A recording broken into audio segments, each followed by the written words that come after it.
आज कोल्हापूर जिल्ह्यामध्ये भांडी पेटी वाटप चालू झालेलं आहे। पहिल्यांदाच राधानगरी तालुक्याला प्राधान्य दिलेलं आहे। जवळजवळ इथं आलेल्या लोकांची सोय एक नंबर चांगली आहे। बुकिंगच्या पद्धत चालू असल्यामुळे लोकांना वेळेत येतात आणि वेळेत जातात। लालबोटा बांधकाम संघटनेच्या माध्यमातून मी तालुक्याचे संदेश सुतार बोलतोय। या टीमचे इथे परफेक्ट नियोजन आहे, कारण आलेला माणूस रिकामा जात नाही, भांडी पेटी घेऊन जातोय। खरोखरच या कंपनीला आणि इथल्या सहयोग नियोजक आहेत त्यांचे आभार मानायला पाहिजे। आभार मानून त्यांचे काम चांगल्या पद्धतीने दिसून येत आहे, त्याबद्दल मी संघटनेच्या वतीने त्यांचा आभार मानून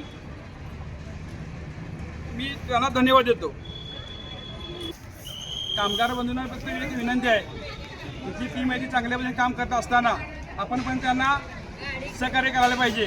सगळ्यांना लाभ हे मिळणार आहे, त्यामुळे तिन्ही पण सहकार्य करून आपापली भांडी पेटी घेऊन जावे ही त्यांना मी कामगारांना संघटनेच्या वतीने विनंती करतो। कामगारांनी येताना पाण्याची बाटली, डबा, छत्री सोबत घेऊन यावे, कारण उन्हाचा ताव असल्यामुळे चक्कर वगैरे येणे या प्रकार होऊ नये यासाठी आपले स्वतः जावं स्वतः आपण येऊन इथे सहकार्य करून आपली भांडी पेटी घेऊन जावेत ही त्यांना विनंती करतो।